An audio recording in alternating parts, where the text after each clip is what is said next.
আপনারা নাকি গোল করে রুটি বানানো জানেন না, তো আজকে আমি আপনাদেরকে রুটি বানানো শিখাবো। তার জন্য প্রথমেই আমি এখান থেকে আটার ডোটা নিয়ে নিলাম। এখন একটু পাউডার লাগিয়ে আমরা এটাকে বেলে নিব। বেলন হিসেবে আমি এখানে ফুড রেপারের মাঝখানের রোলটা নিয়েছি। তারপরে এভাবে আস্তে আস্তে করে আমার মতো ঘুরিয়ে ফিরিয়ে আপনারা রুটি বানিয়ে নিবেন। শুধু আঁকাআঁকি করে জানলেই হবে না, মাঝে মধ্যে একটু রান্নাঘরের কাজগুলোও শিখে রাখবেন। যাই হোক, তো বানানো শেষ হয়ে গেলে একটা বাটির উপরে আপনারা ফুড রেপার দিয়ে পেঁচিয়ে নিবেন। তারপরে বাটিটাকে রুটির উপরে রেখে দিবেন।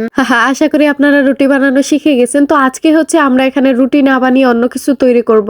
আমার ভেতরে সবসময় তাড়াহুড়োটা একটু বেশি, এজন্য এটা সম্পূর্ণ ড্রাই হওয়ার আগেই তুলতে গিয়ে একটু সাইড দিয়ে ভেঙেও ফেলছি। তবে আপনারা আমার মতো এরকম তাড়াহুড়ো করতে যেন না। আর সাইডের ক্লে গুলাকে বাটির থেকে একটু দূরে রাখবেন যেন ইজিলি তোলা যায়। আমি এখানে একটা বোলের মতো তৈরি করতে চেয়েছিলাম, বাট আপনারা চাইলে নিচের দিকে একটা স্ট্যান্ড দিয়ে এটাকে টেবিলেও বানিয়ে ফেলতে পারবেন। সবশেষে আমি এখানে ভার্নিশটা অ্যাপ্লাই করে নিব। এই ভার্নিশের বদলে আপনারা এখানে জিপসামের সিলারটাও ইউজ করতে পারেন। আর এই তো তৈরি হয়ে গেল আমাদের রুটি দিয়ে বানানো বিউটিফুল ট্রে। এটাতে আপনার সব রকম অ্যাক্সেসরিজ গুলো রাখতে পারবেন। ঘরে বসেই আপনি এটা খুব ইজিলি বানিয়ে ফেলতে পারবেন। তার জন্য এই মডেলিং ক্লে এবং ক্লে টুলস গুলো আপনারা ক্যাডমিয়াম আর্ট সাপ্লাইজে পেয়ে যাবেন। যাই হোক, তো কেমন হলো বলবেন। টাটা।